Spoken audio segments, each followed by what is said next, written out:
And next week, we have Bill back again. I won't say which one, but this one. We have enough Bills around here. I was thinking about something about Bill's thing, but we'll forget that. But Bill Epley will be back next week talking about Sarah, women in the Bible. So that's it for me. So we pray. Yeah. Yes, let's pray. Let's pray. Thank you. Father, we thank you that you brought us here this morning. We thank you for Jesus and what he's done for us. He left heaven, became people, and then went to the cross and died for us. But that isn't where it ended. He was resurrected, and one of these days you're coming back to Jesus. We look forward to that. Lord, as we meet this morning, we ask you to give Bill Lile the right words to say. Speak to us. Lord, it's been an amazing week with what the testimony of the Supreme Court. And we pray that changes will be made, that are good changes. Lead in that. We thank you for the services we'll have today. And thank you in Jesus' name. Amen. Thank you, Judge. It's a little different opening today, but we wanted to make sure that we had a chance for Bill to get his complete video presentation out. So we're on his computer right now. And before we turn the platform over to him, I wanted to share a little of scripture with you. And this is a passage that is near and dear to many of us. So I'm going to share from Psalm 139. And then I would like to close with how God introduced himself to Jeremiah for his ministry. You have searched me, Lord, and you know me. You know when I sit and when I rise, you perceive my thoughts from afar. You discern my going out and my lying down. You are familiar with all my ways. For you created my inmost being. You knit me together in my mother's womb. I praise you because I am fearfully and wonderfully made. Your works are wonderful. I know that full well. My frame was not hidden from you when I was made in the secret place, when I was woven together in the depths of the earth. Your eyes saw my unformed body. All the days ordained for me were written in your book before one of them came to be. How precious to me are your thoughts, God. How vast is the sum of them. And then to Jeremiah. Before I formed you in the womb, I knew you, and before you were born, I consecrated you. Today, we have the wonderful privilege of sharing this platform with one of the most outstanding proponents of the rights of the preborn child. Let's welcome Dr. Bill Lile. Thank you very much, Bill. We're going to switch to a little screen share here, and we're going to go through the presentation. It's an honor to be here. Pull up this.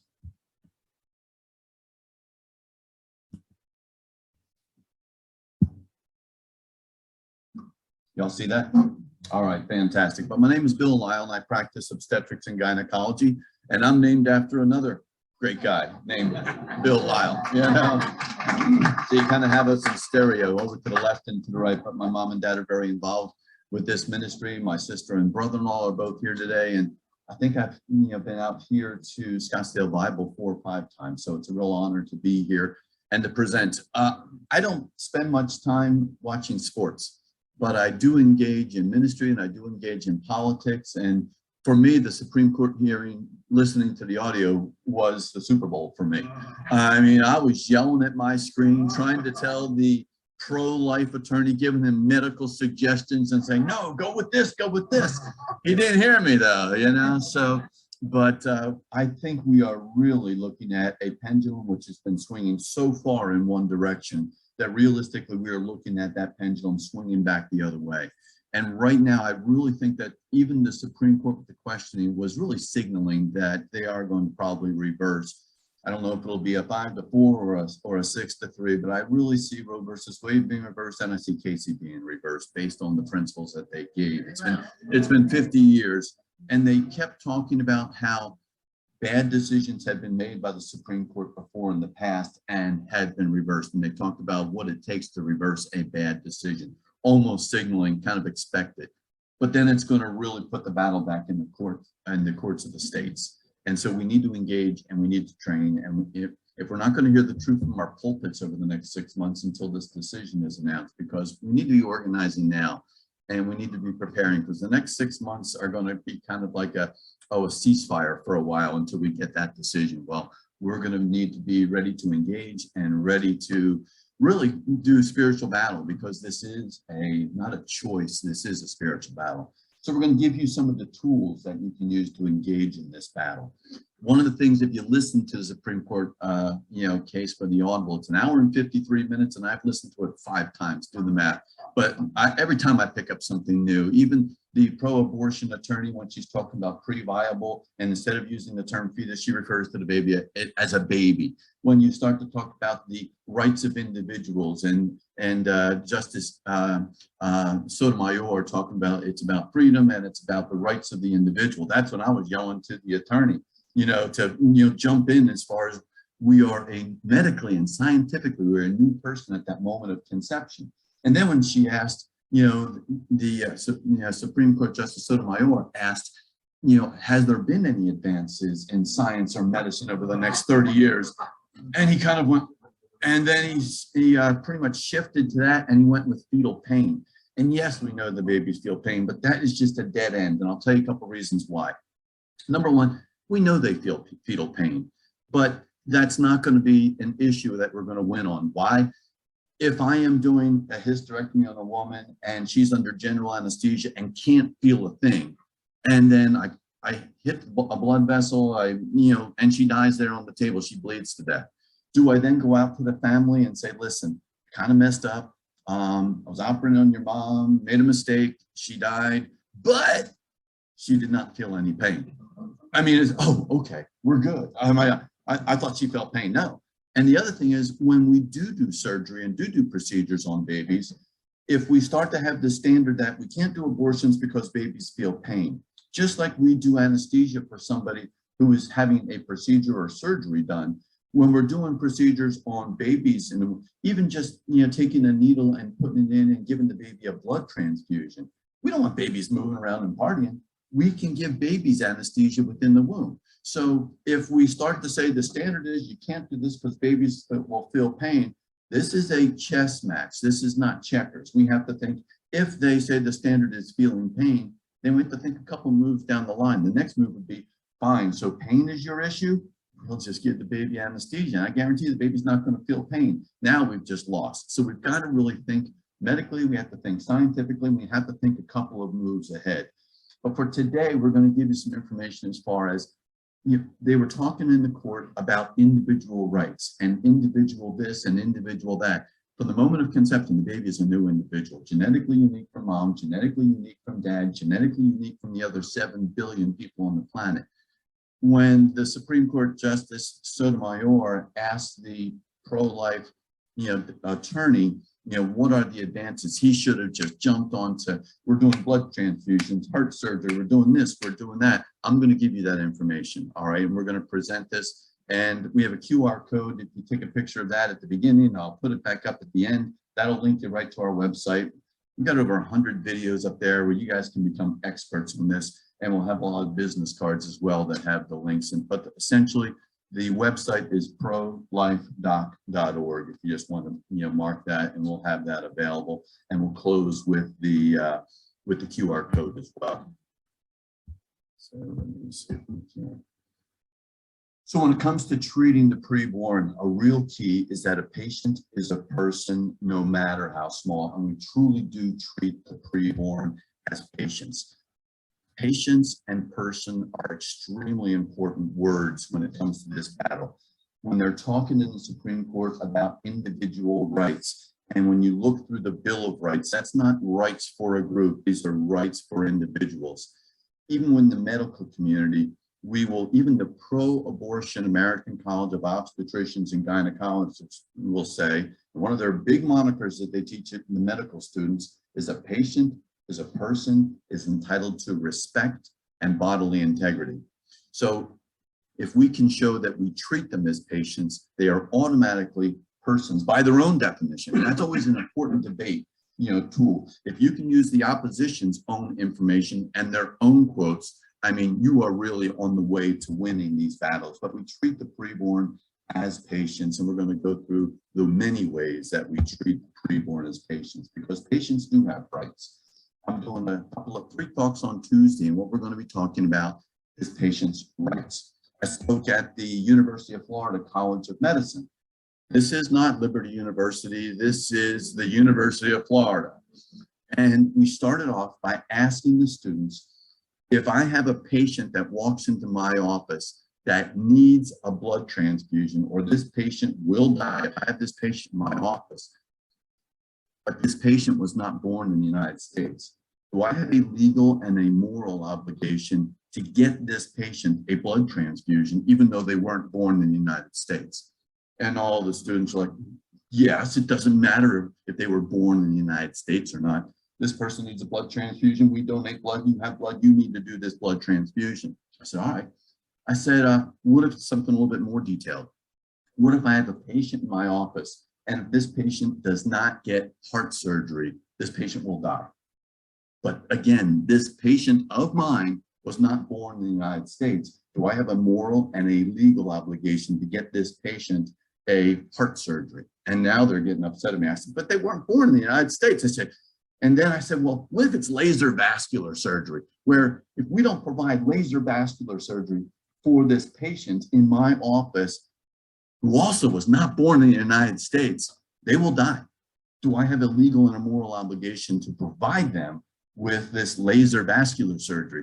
And a more outspoken student, says, Dr. Lile, it doesn't matter if a patient was born in the United States. We're taught prima non nocere, which is Latin for first of all, do no harm. And a patient is a person is entitled to respect and bodily integrity. And it doesn't matter if they were born in the United States or not, because they're mentally thinking, I'm talking about somebody who has come over the border illegally, But then I say, I agree with you. They are a patient. They are in my office. I have an obligation. They weren't born in the United States, but they still have rights. And everybody's nodding. I said, these are my patients, and I've taken care of all three of these. But the only detail I left out was that this patient that was not born in the United States, 1, 2, and 3, is because they have not been born yet.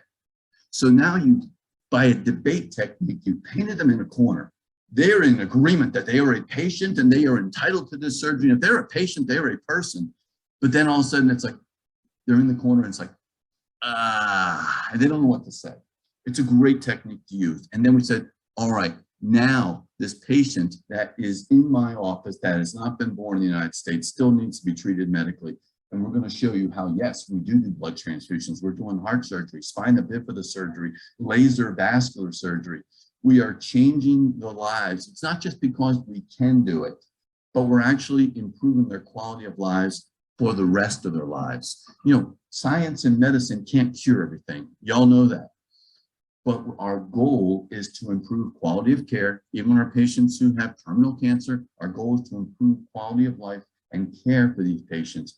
And we're going to make you guys experts. You ready to go to medical school with me today and take call? Because even ACOG, the American College of Obstetricians and Gynecologists, which is so anti-life, so pro-death, you know what a fellowship is? I mean, a fellowship is 4 years of college wasn't enough, 4 years of medical school wasn't enough, 4 years of residency wasn't enough. It's like, I want to be a fellow, So you go on, you become a fellow. ACOG has several fellowships. They have, GYN oncology, they have reproductive endocrinology, high-risk obstetrics, urogynecology. Last year, they added a 5th fellowship called Complex Family Planning. What's Complex Family Planning? After 12 years of school to have healthy moms, healthy babies, you can spend another 2 years on how to do late-term abortions, because they truly are seeing that the laws are going to be in their favor and the demand is going up. So yes, you can spend 2 years on how to take the lives of these babies, which would do great in any of our intensive care nurseries and sometimes even our regular nurseries, because at any gestational age, these lives. But ACOG says, when it comes to the patient, respect for the patient as a person.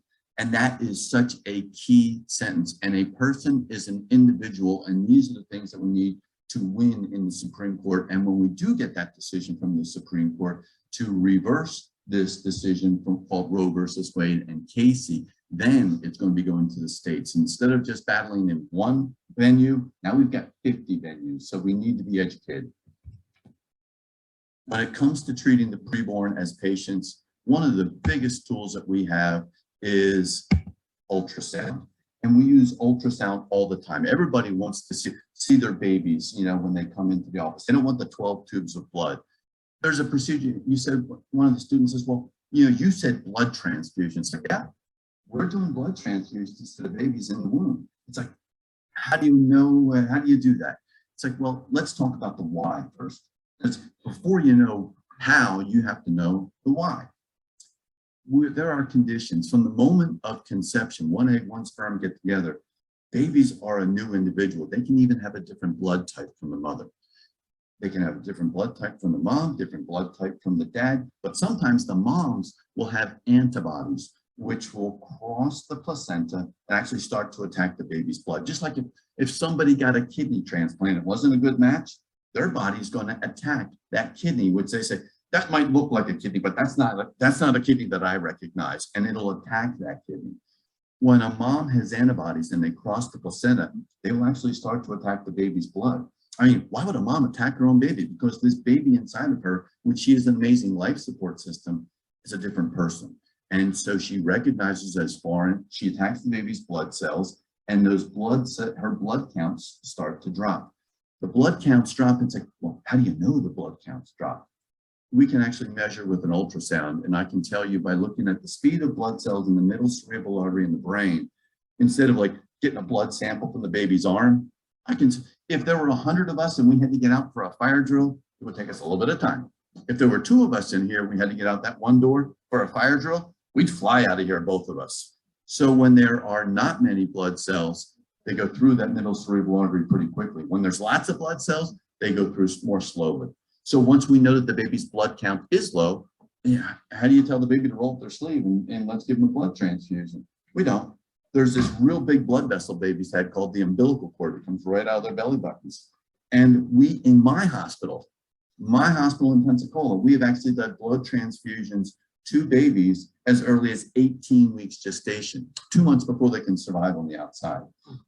If we are doing blood transfusions to babies, are they a patient? Yeah. Are they a person? Yeah, we're saving their lives. And you know what? Just because we give a baby a blood transfusion at 18 weeks, we're not done. Because guess what? Mom is still attacking the baby because the baby is a different person. We might have to do another transfusion 4 weeks later, 5 weeks later. It's like, well, where do you get this special baby blood? It's not baby blood. It's blood that if you do a blood drive here at the church and you happen to have O negative blood, we could use your blood to give to the baby. If your next door neighbor needed blood and they would die if you didn't give them blood, would you donate a unit of blood for your next door neighbor? Sure. Think about remember when the Pharisees came up to Jesus and they thought they really had him trapped, and they go, teacher, what is the greatest commandment? Thinking we got him now. And he kind of just looks at him and he goes, love the Lord your God with all your heart, mind, and soul, and your neighbor as yourself. So if we are using your donated blood and transfusing it to the baby in the womb, is that baby not your neighbor? Of course it's your neighbor. The number 1 commandment, the greatest commandment, love the Lord your God with all your heart, mind, and soul, and your neighbor, the preborn, as yourself. So we are commanded to defend God's preborn. So we can do blood transfusions, and we do them as early as 18 weeks. But anybody have twins here in the class? Okay. They always share everything perfectly, correct? You never argued over anything. No, that's not my food, my chocolate, my toys, you know? I mean, kids don't know how to share. With twins, there are lots of different ways that you can have twins, but sometimes twins are not just sharing a womb, and later in life, they might share a room, but they're not just sharing a womb. Sometimes they're sharing a placenta. And just like they are sometimes selfish and greedy when they get older, sometimes babies don't share the placenta well. And what happens is one baby is a nutrition hog, and it's saying 90% of all this nutrition is mine. And then another one, the other one is saying, I just want some crumbs. Please, sir, I'd like some more, like Tiny Tim, you know? And if we don't do something, the little baby will die. And since they're sharing a placenta, the big baby will die. And this is just a sort of cartoon model of that. You can see the real big baby, you see the real small baby. And, you know, there is too much nutrition going over to the big baby. Well, just like when they're born, how do you teach babies? It's tough enough to teach them to share when they're on the outside and they're at home. How do you teach babies to share on the inside? I had one of my patients, 95th percentile big baby and like 3rd percentile little baby. And we recognized they had twin transfusion syndrome. So we have to send them away to boarding school so they learn how to share. All right, so we send them to finishing school. We send ours to the Texas Children's Hospital in Houston. And what do? They actually will put in a fetoscope. And a fetoscope, we have changed the way medicine works. I mean, it used to be if you had your gallbladder out, for the nurses that are here, you know, somebody would spend a week, 10 days in the hospital, you know, when they had their gallbladder out. Now you show up, you know, you get your surgery at 8 o'clock in the morning, you walk out, not with a big scar, but you walk out with 4 Band-Aids on your belly and you're in the Chick-fil-A drive-through by 3 o'clock, you know. I mean, science has just changed. Well, we can put a fetoscope actually inside the mother's womb. And, you know, we kind of wave as we take the camera by the baby, and we can actually map out the placenta, and we can see which blood vessels are taking too much nutrition. You know, we can actually have the technology now where we can do laser vascular surgery, and we can say that blood vessel is taking too many calories over to the baby. That blood vessel is taking too many calories. And we can, just like Luke Skywalker, what was his weapon? Lightsaber. We can do just like Luke Skywalker, take our lightsaber and just go right down the middle of the placenta. And just like kids, we can say, you stay on this side of your room, you stay on this side of your room. Kind of like, we had a station like with a hump. And when my sister and I mean, don't cross the hump. Remember the little hump there in the middle of the class? So we're teaching the kids how to share. I'm going to show you a video of how this surgery actually is performed. And you think, well, why? Now you know what happened. You know, it was Arnold Schwarzenegger and Danny DeVito. That's what the theme was. But I'm going to show you this video. And if you look on this video, this is a close-up of the fetoscope. And you can see that blood vessel. See the blood vessel? It's kind of going off to the left side. That's the one that's taking too much nutrition to the big baby. And there's the laser. We just targeted that one blood vessel, and we're teaching the babies to share. And when they come back to our office, the bigger baby is no longer growing as quickly, but the smaller baby is now saying, thank you, sir, for my food. I really appreciate it, because all the nutrition, everything the baby needs comes from the mom, and everything the baby needs to get rid of, the baby gives over to the mom. So we're teaching babies to share, and we're saving their lives on the inside of the womb. You can turn that on, Per. I'm done with that little video. Thanks. If this young man comes into my emergency room and he needs medical help, we treat him as a patient. Absolutely. We treat him as a patient. If he's a patient, is he a person? Absolutely. Say this young man who came in to see me when I was giving a presentation, say this young man comes into our emergency room and he is in dire need of medical help. Do we treat him as a patient? Yes, we don't ask about his insurance or where he was born. We treat him as a patient. If he's a patient, is he a person? He sure is. How about this young man? You see this one little hand coming out. This baby had spina bifida. He had spina bifida, and Vanderbilt University is still doing a trial on repairing spina bifida in the womb. If we're repairing a defect in this baby's spine at 22 weeks gestation, is that a patient? Yeah. Is that a person? Yeah. So that little baby is also a patient, also a person. I want you to watch this. So is this a patient? Yes. Is this a person? Yes. Do you know that this patient is the same as this patient? Is the same as that patient? I mean, this is Samuel Armas. Like, what happened to that kid? This is Samuel at age 20. This is Samuel about age 10, where I was giving a talk at the at Georgia Right to Life. And this is Samuel when he was inside his mother's womb. His mother, who was a labor and delivery nurse.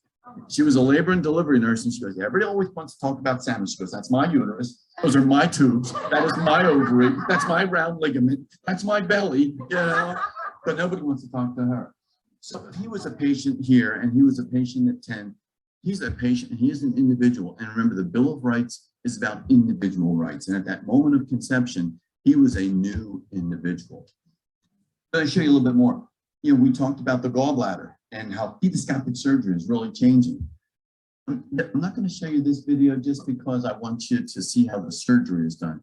I want you to get a different view of what the baby looks like on the inside. This is a video of endoscopic surgery of spinal cord repair. We're not going to go through the surgery. But ladies, to save time this morning when you were getting ready to blow dry your hair, did you do it in the shower to save time? Why? We don't, electricity and water don't mix, right? So electricity and amniotic fluid don't mix. So this is a unique view for you. You're going to see the baby who is getting ready to get surgery done, but because the baby is usually surrounded by amniotic fluid, that's taken out and it's replaced with carbon dioxide. And then they're going to do the surgery. But this is the mother's womb, her uterus. You can see the scope is there on the inside, a couple of instruments, and real small incisions, which decreases complications, bleeding, infection, damage to the uterus. But that's the baby on the inside. I mean, it's not floating around. You can see a little puddle of fluid, but is that a blob? No, it's not a blob. That is that I didn't tell you what the gestational age was, you really couldn't tell me, you know, how far along this baby was, but it's a unique view. So when it comes to treating the preborn as patients, we are changing their quality of life. January of this year, we had a landmark study that was done looking at these babies like Samuel Larmas that had surgery done in the womb. Just because you can do something doesn't mean you should do something. And what they found was that when they randomized and they did surgery on these babies in the womb, compared to waiting until after the babies were born and then doing the surgery, you think, yeah, it's surgery. What's the difference? 10 years later, the babies that had the surgery in the womb could go upstairs faster, downstairs faster, had better control of their bladders, better control of their bowels. We have changed the quality of life of these babies by taking the initiative and treating them as a surgical patient inside the womb. So do we have an obligation to improve outcomes and improve quality of life? We sure do. But we're not just doing spinal bifida surgery. There's students at the University of Florida like, hey, and you talked about heart surgery. Yeah, centers are doing heart surgery now at 22 weeks gestation. There's a condition called aortic stenosis. And if you're an adult and you have a valve problem, my mom, you can get a new valve, you know, go to Jiffy Lube, you know, and they get a new valve put in there, you know, or they can just stretch the valve called, you know, valvuloplasty. Well, there's a condition called aortic stenosis where that little valve is just stenotic. It's kind of like trying to breathe through a Starbucks straw instead of a big straw. And instead of the blood flow going from the heart out to the aorta, going whoosh, whoosh, whoosh, whoosh, whoosh, it's so small. It's going, whoosh, whoosh, whoosh, whoosh. You're going to die if that's all the blood flow you're getting to the whole body. So babies are only about 22 weeks along. You know, we can actually now with a cardiologist and a perinatologist, we can actually guide the needle through the wall of the skin of the mom's belly, then go through the skin, down to the uterus, go through the wall of the uterus, guide that needle with ultrasound right up in front of the baby's chest wall. And then don't forget, the heart doesn't stay still. You know, the heart is still beating 150 times a minute, and it's only the size of a grape. I mean, it's tiny. They can actually take that needle with ultrasound, guide it into the vessel, go float a little balloon right out through the aortic valve. And when they kind of get this little needle there in a deflated balloon, all they do is they just inflate that little balloon in a heart the size of a grape that's beating 150 times a minute, and they stretch that little valve. In 60 seconds, you see dramatic improvement in the flow of blood from that baby. If we're doing heart surgery, doing valvuloplasty, we're now doing septoplasty on these babies there on the inside. We're doing heart surgery on them in the womb. Are they a patient? Yeah. If they are a patient, they are a person, and they are an individual. And the Bill of Rights in the 14th Amendment protects individual rights. They're a patient, they are a person.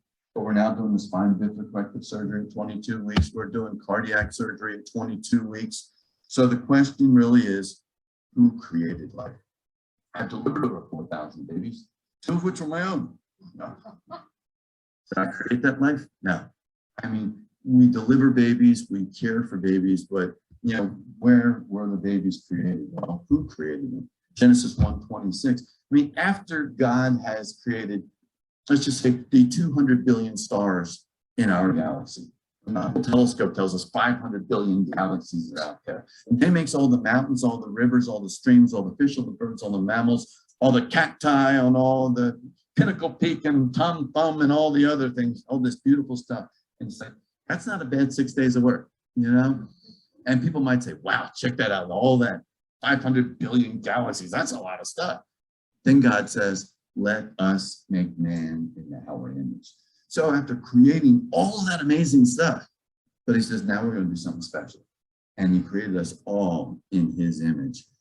When are we created? I mean, are we born in the creation, in the image of God? Is that when we, all of a sudden, there's nothing on the inside? We're operating on them, giving them blood transfusions, and bam, I deliver them, mama pushes, I catch the baby. It's like, behold, the image of God. It's like, no, we're created in the image of God at that moment of conception. And that is such a key point.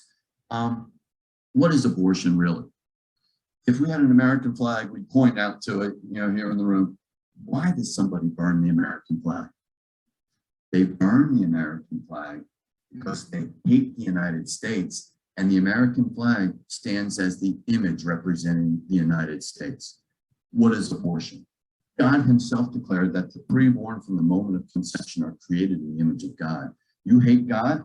Well, just like if you hate the United States, you want to burn the flag, you hate God. What do you want to destroy?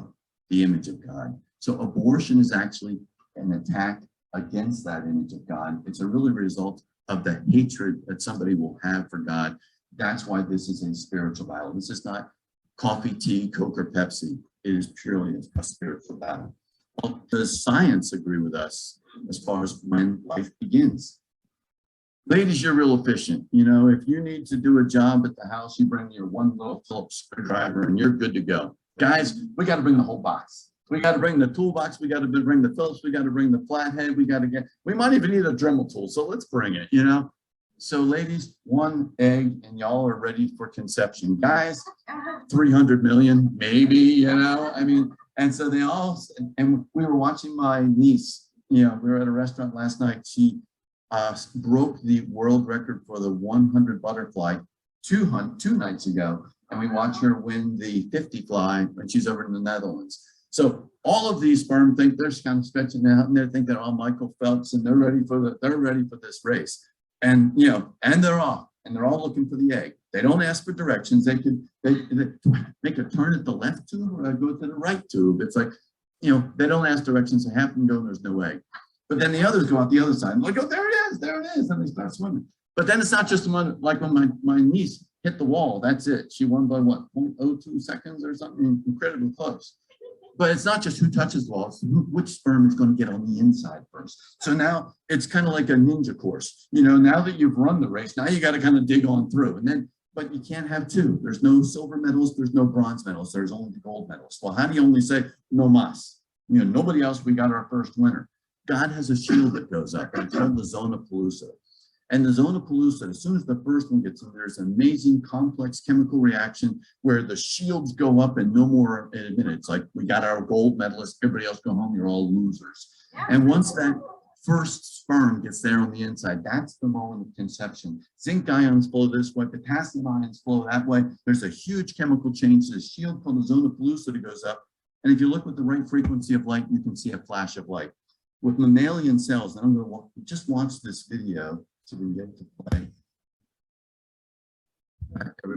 I mean, it is a visible flash. So when even Sotomayor was saying, well, we don't know when life begins, philosophers have been discussing this. It's like, there's a flash of light. I mean, Judge Sotomayor, what more evidence do you know is need as far as when, then there's actually a flash of light from the depolarization of these ions.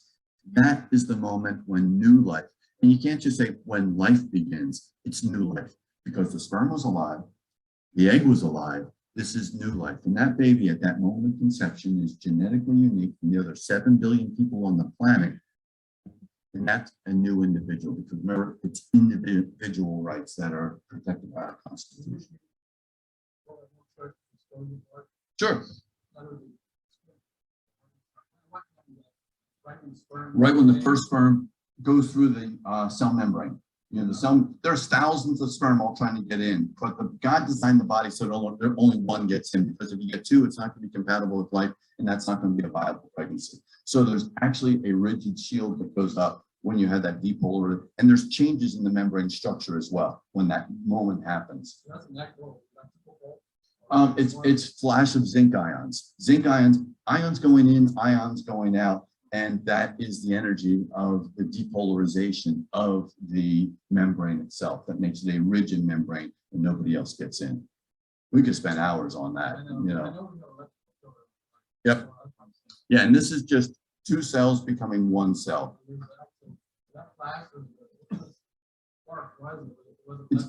It's ions, and ions are charged particles. So this is just a flash and a flood of particles going in, particles going out, all which are charged, and they're charged because of electrical charge. Yep. Yep. Depolarization, and it's the zone of pellucid is actually that shield that's put up there. Correct. First one, and that triggered. We'll get through it. We'll cover questions at the end. All right. So everybody, when they come into our office, nobody wants all the blood tests. Everybody wants the ultrasound. You know, we actually start to have, you know, Olin Mills has been replaced with ultrasound. You know, we have a place called Peekaboo. We have another one called Show Me that are there around our town where you can get your pictures and do your gender reveal party. This is my daughter. She got married about 3 weeks ago. But this is my daughter when she was in the womb about 12 weeks along. You can see her head. You can see her heart beating. There's not much to do, and there's no Wi-Fi, no Bluetooth. So what do? You jump, you slide, you make do with the toys you have. You know, kind of like Christmas with little kids. They like to play with the box more than the things that came in the box. But that's my daughter there, who just got married last month, but she can be aborted first trimester at any abortion clinic in my town. Cute kids, huh? Look more carefully. See the baby over to the right? That's after the baby's born. See, that's 2 months earlier on the baby on the left. That's actually a 3D ultrasound. You're looking, the only thing that's different, it looks like the same kid puts the hand up to the mouth and has that little fist there. There's no only difference is the geographic location. One baby's on the inside and one baby is on the outside. I'm going to show you MRI. MRI doesn't have any radiation, but it's an amazing tool to visualize the baby on the inside. This is an MRI of a baby there on the inside. Baby is, you know, breech, kind of has its feet on, you know, pointing down. You can see the spine over there. To the right side, you can see the mother's uterus and all the amniotic fluid in white. But go ahead and watch this baby. They're playing the national anthem, is my guess. They're playing the national anthem, and this baby's like, I do not sit for the national anthem. I do not kneel for the national anthem. I want to stand. And so this baby is doing everything that it can because it wants to stand for the national anthem. And this baby's going to struggle and stretch, and it's like a little bit more, and bam. That's just the blob on the inside. No, that's an individual. That is a person with personality, with drives and desires, and says, I want to stand up. This is a new individual with individual rights, and the Bill of Rights protects individuals. Look at the 14th Amendment. Nor shall any state deprive any person of life, liberty, or property without due process. That word person is huge. Throughout history, it doesn't matter if you were a woman, an African American, a Jew. If you want to take advantage of any group of people, you say, I'm a person, you're not a person. The Reichsgericht, which is the German Supreme Court, said that the Jews were not persons within the legal sense. You want to kill 6 million Jews and take away their property and their rights, you're not a person. Same thing with the 14th Amendment, personhood. So if we are treating them as patients and insurance is covering it, and we are improving their quality of life and saving their lives in the womb, they are patients. And by definition, if they're a patient, they're a person. Cell-free DNA. Anybody ever done Ancestry.com or 23andMe? It's pretty cool. You know, you drool in a little cup for five seconds and you send it off to them. They tell you, you know, this is, you know, goes back to your great-great-great-great-great-great-grandparents, go back a couple hundred years, and they'll tell you where you came from. All because they're studying DNA. We can study DNA of babies as well, but we don't have to wait till after the babies are born. We don't even need to get a blood sample from these babies. It's now routine in the office that 7 weeks after conception, we can do a blood test on the mom called a panorama test, called cell-free DNA. And you look up there in the cartoon, you can see the baby. and that baby has a different blood type, different genetics from the moment of conception. But there's little fragments of the baby's DNA that can cross from the baby, go through the placenta, and go into the mom's bloodstream. I mean, we've known this, but now we have, but there was a bunch of little pieces. You know, we knew 95% of these little pieces of DNA came from the mom and 5% came from the baby, but how do you separate them out? We now have the technology where we can take the 95% from the mom, put them over here, the 5% from the baby, put them over here, and we can actually do genetic studies on the baby. You don't need to wait until your ultrasound at 15, 16 weeks. You can actually do a gender reveal party, because 7 weeks after conception, we can do a blood test, get you the test results back, and tell you whether that's going to be a boy or a girl. We've always known that it was a new, unique patient there on the inside. Why? How do we know genetically the baby in the inside is unique from the mom? Half the time it's a boy. I mean, how is all this, every cell that has a nucleus in the mom's body is XX chromosomes, and then all of a sudden there's this one little area that's growing independently that says, well, we're going to all be XY chromosomes. It's a different person on the inside. But here's where the evil. Technology is not evil, it's how technology can be used that is evil. Somebody can actually say, you know what, we really want to have a boy. We don't want to have a girl. We've got 3 girls already. You could go ahead and you can do this simple blood test, which is routine, paid by insurance, right in your office, get the results back and see if you're going to have a boy or a girl with more than 99% accuracy. And then say, you know what, it's another girl. I don't want another girl. I wanted a boy. Let's go ahead. We'll order the abortion pill. It'll be shipped to our house. We can use the abortion pill. We'll have the abortion, and then we'll try again in a month or 2. You can actually do not only, you know, gender reveals, you can do gender selection just with a simple blood test and mail order pills that come to your house. And that's called cell-free DNA. If a mom has an abortion or a mom delivers the baby and you do this cell-free DNA blood test, guess what? You don't see any baby DNA because little baby Elvis is there. Little baby Elvis has left the building. Elvis is not there, whether it was an abortion or whether it was a delivery. So you're not going to see those fragments of Elvis's DNA there on the inside. So you'll hear this all the time. It's my body, it's my choice. The woman's body is an amazing life support system that supports the baby. But from the moment of conception, it is not her body. It is a new individual with individual rights and freedoms and protection.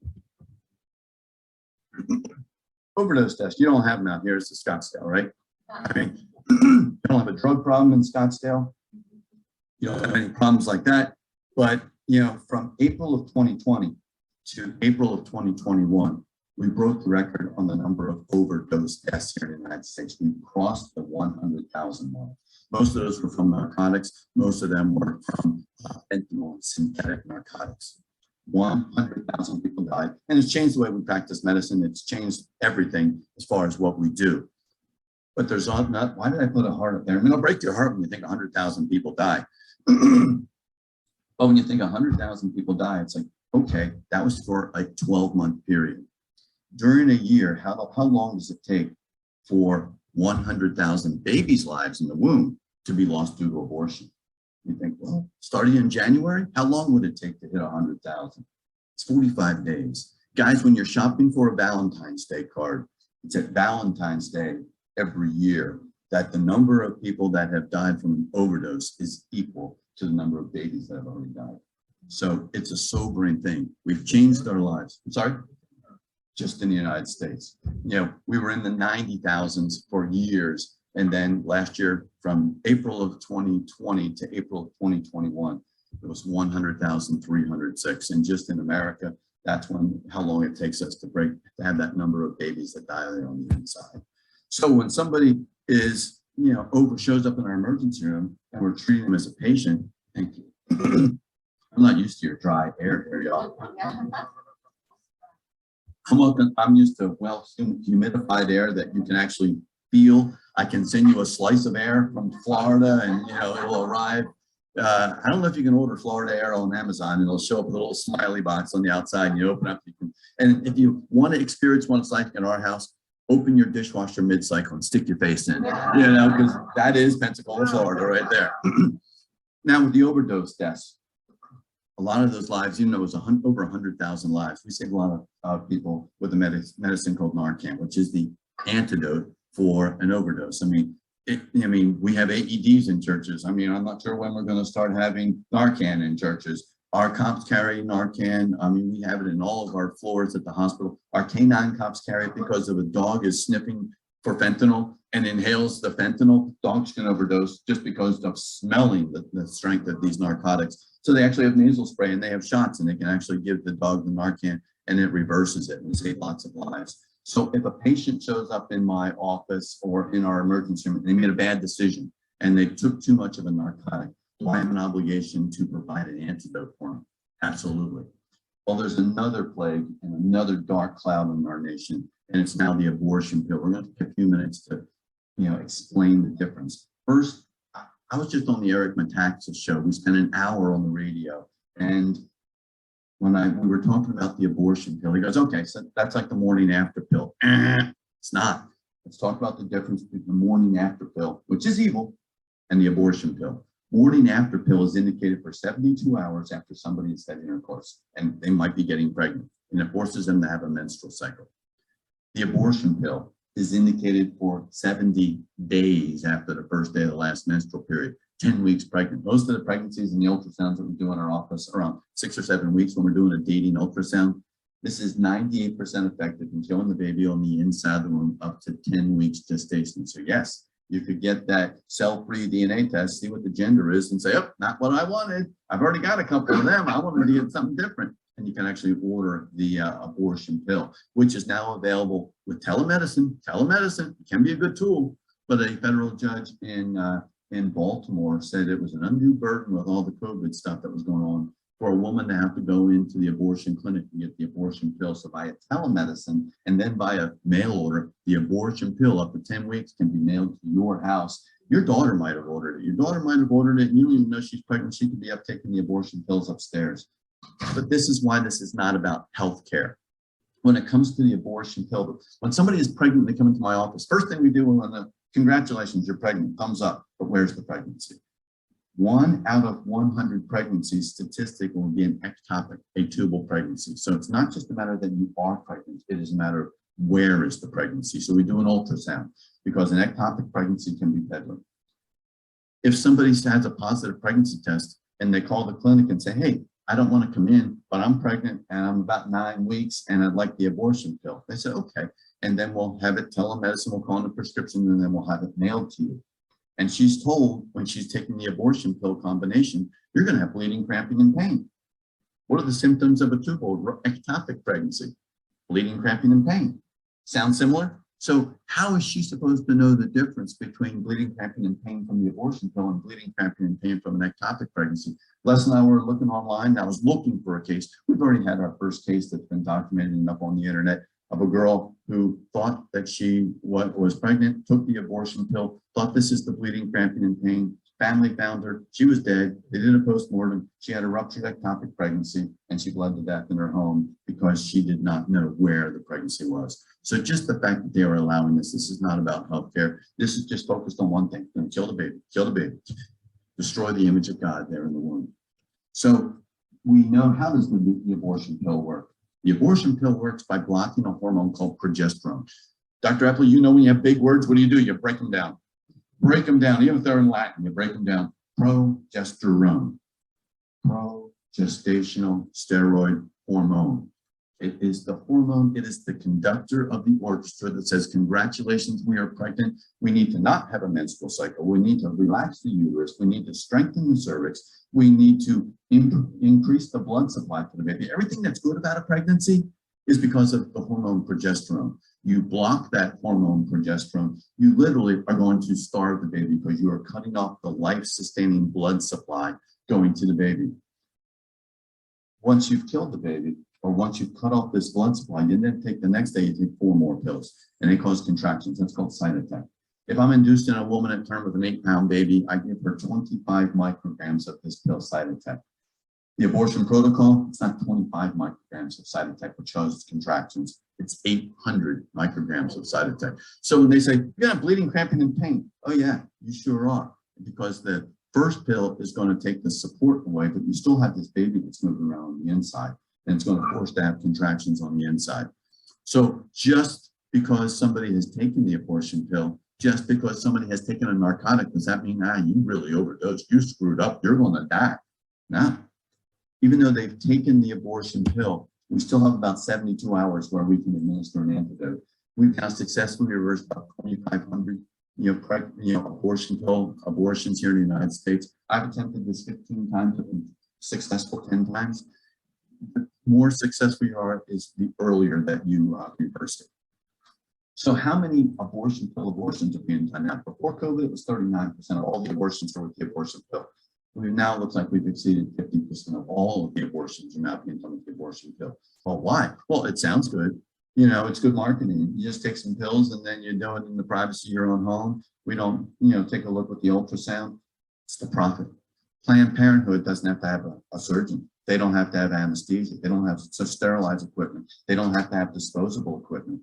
Just a few pills. They still charge the same amount, but they've gone from having like a profit margin of like $100 to $150 to about $350 to $450 by switching, charging the same, but it's a lot less expensive to use the abortion pill. But now we're at about 50% of all the abortions. So is there an antidote? Yep, there sure is. And if it's blocking the hormone progesterone, we give them progesterone.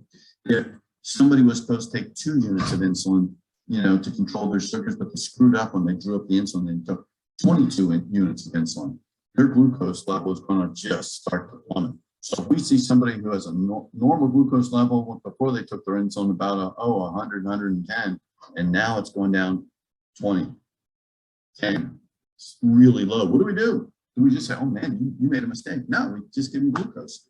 Glucose levels are going down. Let's give them glucose. Let's replace it. Well, when somebody takes the abortion pill and the progesterone levels were going up, we give them supplemental progesterone. And it's not like this is that pill that's covered in dust in the back of the pharmacy. It's like, we've never used this before. No, we use progesterone in normal obstetrics all the time. Somebody has preterm labor, had a patient with triplets. We just gave her daily progesterone. And we got her to a point where she could have babies and the babies actually would go home with her. If somebody has miscarriage and they get another pregnancy and they have a miscarriage, a lot of times they don't have enough progesterone. So we give them supplemental progesterone. Somebody who is in vitro fertilization, IVF, the body wasn't expecting a new pregnancy to get sent up there into the uterus. So since it wasn't prepared to have progesterone, what do? We give her progesterone, the exact same medicine, micronized progesterone called prometrium, that we would use in all of these situations is the same medicine we use to reverse the abortion pill. So when somebody, if I were to show even a pro-abortion doctor said her progesterone levels were this on Monday, this on Tuesday, this on Wednesday, and now they're this on Thursday and this on Friday, what do? He said, you need to supplement her progesterone. Her progesterone levels are going down. You don't have to tell them, oh, it's because she took the abortion pill. But if you just look at that, that trend, in order to save this baby, you just need to give her progesterone. It's made with yams and it's made with soybeans. It is the exact, it's not kind of like what the mom makes. It's the exact same chemical structure as what the mom has. And we use it in normal obstetrics. And we can use that. We have a network that we've established. It's called abortionpillrescue.com. We have a hotline with nurses. So how does it work? Let me tell you a quick story. I love stories. Stories are cool. Like Jesus likes stories. So if Jesus likes stories, I'm going to like stories. It's just doing the right thing. Had a patient who lived in Destin, Florida, right there on the panhandle. She was about 9 weeks pregnant, and she found out she was pregnant. She calls her boyfriend. She's saying, guess what? I'm pregnant, about 9 weeks long. You better do something about this or I'm going to leave you. She should have just said bye. He says, you do something. Well, she had heard about the abortion pill. So she actually called up to Tallahassee, which is just north of Destin. And then she said, I need to get in, about 9 weeks pregnant. This is my first day of the last menstrual period. And they said, we can't fit you in for 2 weeks, but I need to get in within this week. They said, well, the only thing we can suggest, we're full, is try Jacksonville, Florida. That's a 5-hour drive. I don't know what's 5 hours away from here, maybe Mexico, but 5-hour drive. She gets in her car, she drives 5 hours to Jacksonville. She swipes her credit card. She signs the consent, she takes the pill, she gets back in her car and she's driving. She's on I-10, she's heading west back towards Destin. She sees a billboard on the north side, and the billboard said, heartbeat at 18 days, put up by one group. She keeps driving, she sees another billboard on the south side. It says, your mom chose life, you should too, put up by a different group. She just gets convicted just by these two billboards. She pulls off in one of the rest areas and she Googles abortion pill antidote. It happens to take her to the website. She talks to the nurse who happens to be taking call. Nurse gets her information, past medical, surgical, last menstrual period, what are your food allergies? And then she says, we're going to have a doctor call you. She calls me. I then call the patient, get all the information. I said, do you have a pharmacy in Destin? She goes, yes. I said, is the phone number this? And she goes, yes. I said, you just keep on driving. You head to Destin. I'm going to talk to the pharmacist. I'm going to call this prescription. Talk to the pharmacist and say, hey, it's Dr. Lile. I'm calling from each 200 milligrams, yada, yada, yada. There's a pause. Pharmacist says, Dr. Lile, she says, are you trying to reverse the effect of the abortion pill? Pharmacist asking why I'm doing it. None of your business. And I said, yes, ma'am, I am. She goes, oh my gosh. She goes, I'm so excited. She goes, I've read about this, but I've never been involved in it. I said, good. That's cool. You're on our side. So I said, well, I just want to give you my credit card. She just spent all of her money on the abortion pill, doesn't have insurance, yada, yada. So I want to put in my Amex. She goes, I can't take your credit card. I'm like, it's good. My wife pays the bill every month. You know? She's good about that. And so she goes, oh, no, it's not that. She goes, I'm going to pay for this myself. So later that night, I called the patient and I said, hey, it's Dr. Lile. Will you have me to the pharmacy? And she goes, oh, that's a weird pharmacy. I said, what are you talking about? She goes, I went right there like you told me. She goes, I went up to the little privacy area. She goes, I told her who I was. And the pharmacist did a big smile. She came out around the counter, came out into the pharmacy area. She gave me a big hug, gave me the medication, and told me she'd be praying for me and that she had paid for the medication. So we saw her in the office a week later. Get a heartbeat. 98% chance we're not going to have a heartbeat. Get a heartbeat a week later. Another week after that, we still had a heartbeat. Delivered that baby about 7 months later. God works, you know, when it comes to advancing the kingdom of God, it really kind of works like a chain.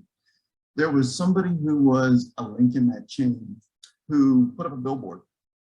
Another person heard the whisper of the Holy Spirit, put up another billboard. And people probably drive by and say, are you still spending money on those stupid billboards?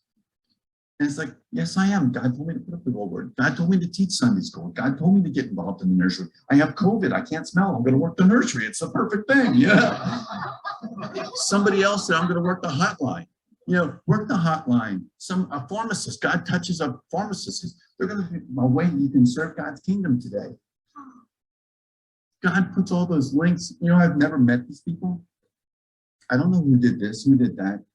God says, okay, we're going to put this link, this link, this link. We're going to make a strong chain. We're going to advance God's kingdom. Don't be the missing link. If any of those people had kind of failed to do what God had called them to do, probably wouldn't have that baby. Now we're going to get to the spiritual lesson because this baby had a 98% chance of walking to death. We invested $109 worth of medication. And we bought back the life of that baby. Dr. Epley, give me a spiritual word for bought back. Redeemed. Same image. 100% of us were walking to death, going to spend eternity separated from God. Yet God loved us enough that he gave his son. He lived a perfect life. He gave his life for us on the cross and then was buried, not just merely dead, but really most sincerely dead for 3 days, conquered death and rose again. We put our faith in him. We can be bought back, not with $109 worth of prometrium, but with something much more precious, the blood of Christ. And that is the image of, that's the best way I can describe what it means to be redeemed. So you'll hear Planned Parenthood say that, oh, this abortion pill, nobody wants to reverse the effect of the abortion pill. They knew what they were doing. Well, number one, I got a lot of patients who knew what they were doing when they took the narcotic, and then their lives were saved because somebody got involved and recognized that, and they said, we're going to reverse this with Narcan. Suicide. Where are we right now? Let's set a picture of Golden Gate. Why is it on the left side of the picture? Because everything in Cali's on the left side. You know? But Golden Gate is actually kind of it's one of the big focal places for suicide. And we know of 1,800 people that have jumped off the Golden Gate Bridge and have fallen 225 feet to the San Francisco Bay and died. But a psychologist was reading that not everybody who jumps off the Golden Gate Bridge dies. She actually was able to track down 29 people who had jumped off and by some miracle had died. And she interviewed them because that's what psychologists do. They want, tell me about your mother, you know, type stuff. And they want to see what's going on. So she's like, what was going through your head before you jumped off the bridge? And they said, well, I walked down the bridge and nobody loved me. Nobody cared for me. Nobody was there to help me out. And I figured the world would be better without me. So I jumped off the bridge. And then when was the psychologist say, well, then what did you think? 29 of 29 said, as soon as I jumped off the bridge, I had immediate regret. And I cried out to God and said, I don't want to die. In fact, California spent $200 million on a new netting system underneath the bridge trying to catch these people. It happens so frequently. 29 of 29 had immediate regrets. So do women have regrets when they walk into the abortion clinic and then they take the abortion pill? Do they walk into the abortion clinic saying, nobody loves me? Nobody cares for me? The world would be better without this baby. There's nobody here to help me out. Doesn't know about a pregnancy center. And then they take that abortion pill. Do they have regrets? Yeah, they sure do. And so a lot of churches are not even aware of this ministry and how we can successfully, we'd rather them not take the abortion pill, just like we'd rather them not take the narcotic. But it happens. But it's about redemption. People need to be aware of that. So is it just a choice? Y'all had your choice of, well, am I going to have a cookie or not have a cookie? And you're like, well, it's Thanksgiving, Christmas, that all carbs are forgiven, you know? But is it a choice, or are we really engaged in the spiritual battle? And we talked about Genesis 1:26, where abortion is truly an attack against the image of God, just like burning the flag is an attack against the image of the United States.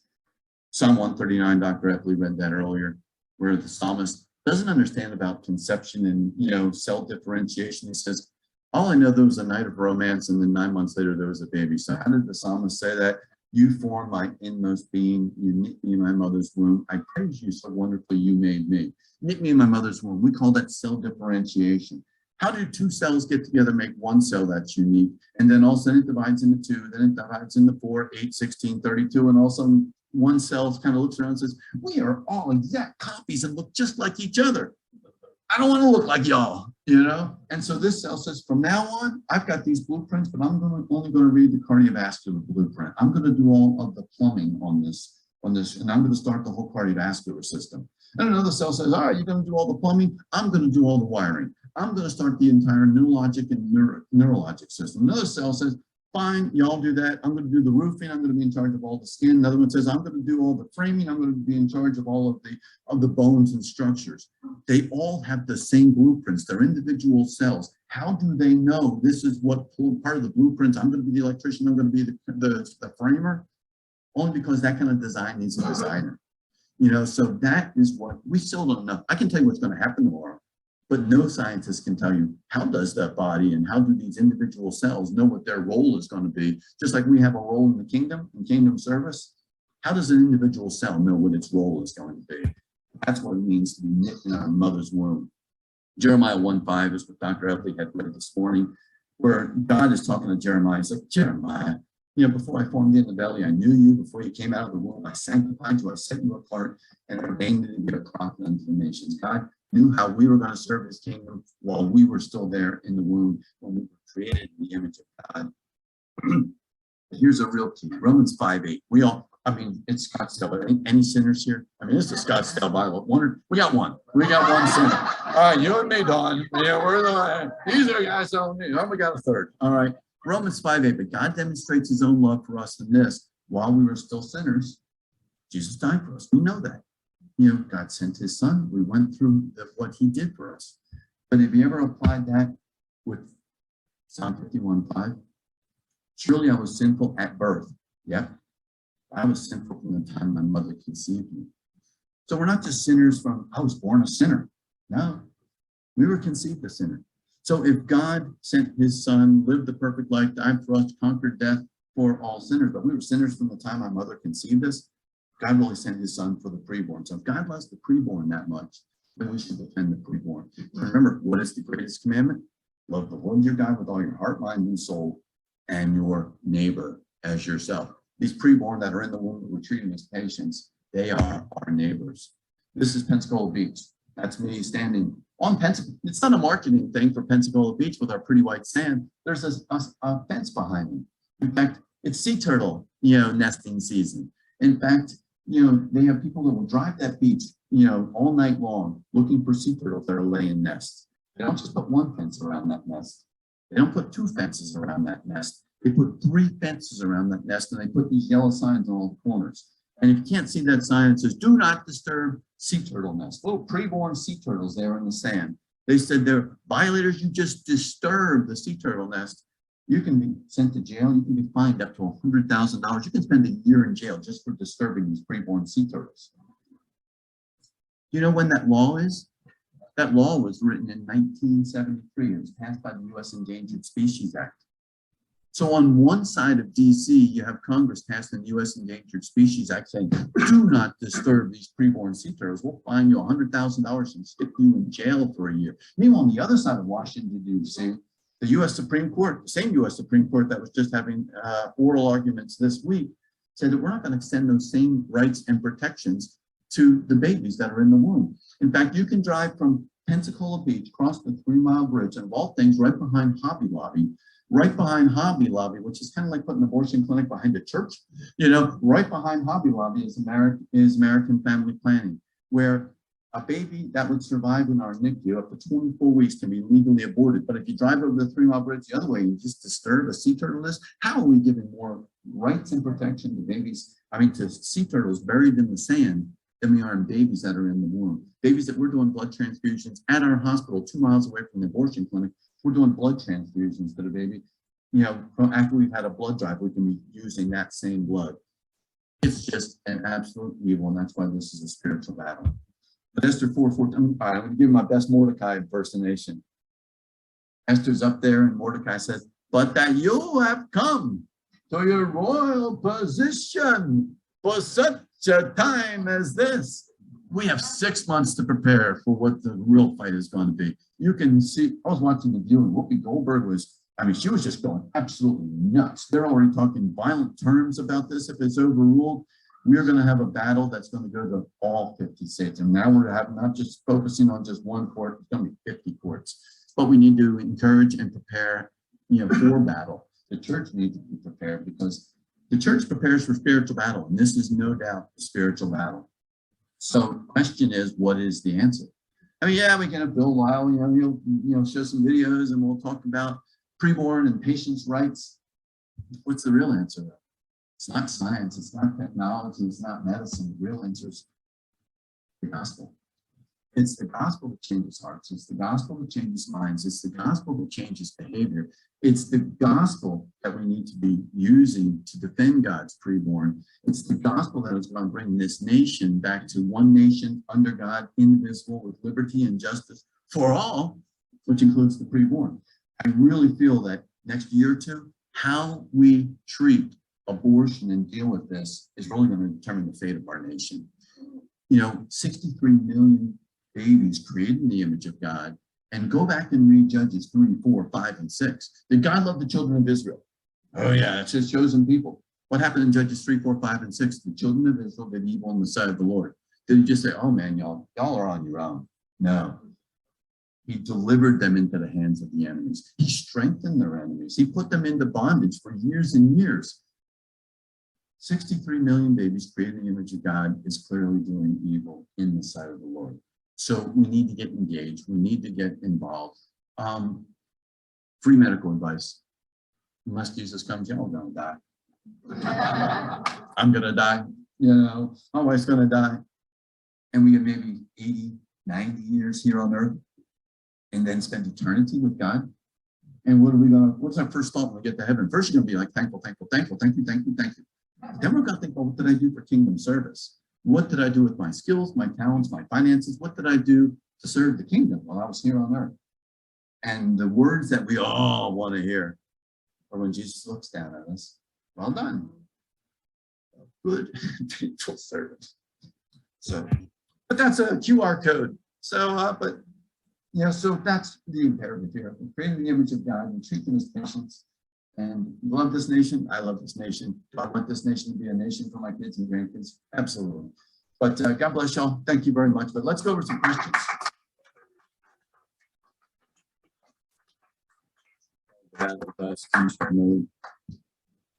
Yes, ma'am.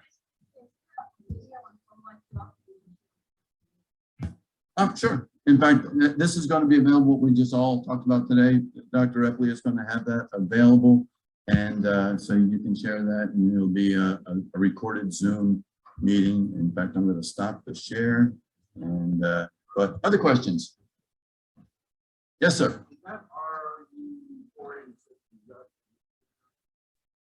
RU46 is the abortion pill.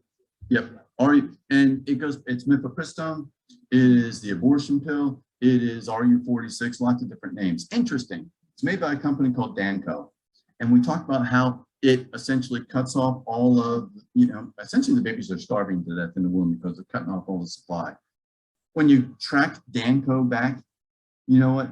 The parent company, there was a parent company that made a chemical called Zyklon B. Anybody ever heard of Zyklon B? All right, German company, Zyklon B. It was what used to kill the Jews. That's what the little tablets that were put into the gas chambers. Zyklon, that company was then broken up into 3 companies. One of those 3 companies then became Danco. After World War II, the chief executives of this German company actually were hung because of their knowing contribution. But isn't it amazing how that was used to kill the children of God? Zyklon B in this same company through lots of changes and being divided up into different companies is now still involved in killing the children of God. And if you ever anybody work in a restaurant or own a restaurant? All right, if you work in a restaurant and the chef has a meatball special, it's like, hey, I got meatball special. Then they run out of meatballs. What does the chef put up on the chalkboard for all the servers? 86 the meatloaf. So 86 means kill it, it's done, no longer. So you think about it, RU46 is a question. Are you for 86, this light there on the inside, created in the image of God? That's how I remember it. Other questions? Do you feel better? Yes, ma'am. That we not grow weary in doing good. For me, Les and I do a lot of traveling. I'm still in full-time practice. I still deliver about 25 babies, still do surgery, still see 50 people in the office a day. So, this was great. We got to travel, talk, present, share, teach, and we got to visit my mom, dad, sister, brother-in-law, and nephews. But yeah, just so we not grow weary and doing good. And then opportunities to speak. That's what I hear a lot is, I'd love to do that too, so I don't have to yell at the screen.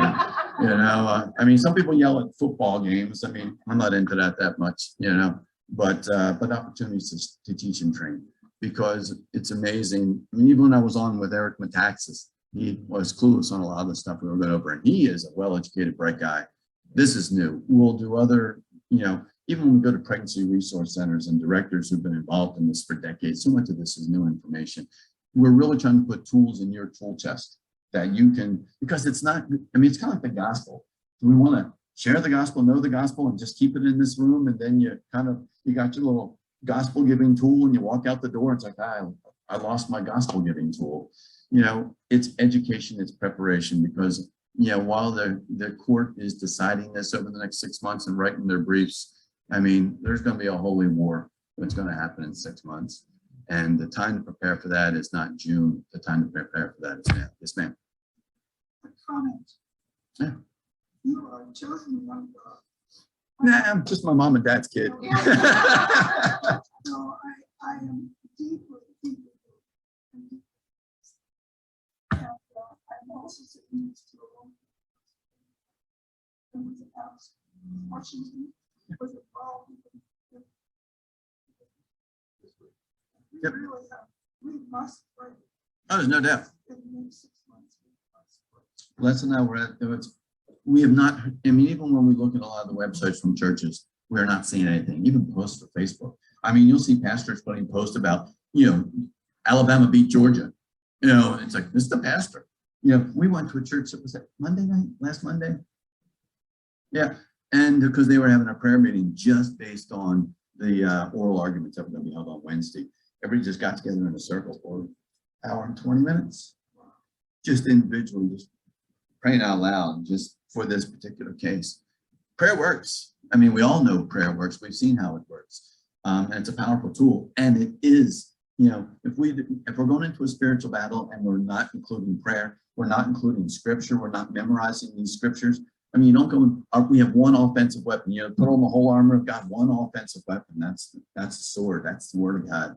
So we have to know these verses. We also need to educate, the church on just these. There's some, what time do we have to end, Bill? I'm going to tell. I was just gonna say, pray for us, Bill, and then, if people wanna hang in there. Sure. Tell you one more story. All right, let's pray, y'all. Lord, we love you. We just thank you for this class. We thank you for their service to you. We just thank you for the privilege to be able to engage in kingdom service, to serve your kingdom here on earth. Lord, just thank you for that honor and that privilege. May we just not only share the gospel, may we encourage our pastors. May this information that we have learned today on defending your preborn, created in your image at the moment of conception, may we disseminate this information. May it be an effective tool, and may we also share the gospel. We thank you that we have that redemption that we have available through your blood, through your Christ. Thank you for Dr. Epley and for all that he means to this class and to me and to this church. Thank you for his faithfulness, and may we just all strive to perform kingdom service here on earth. In your name I pray. Amen. Amen. Let's give him a thank you.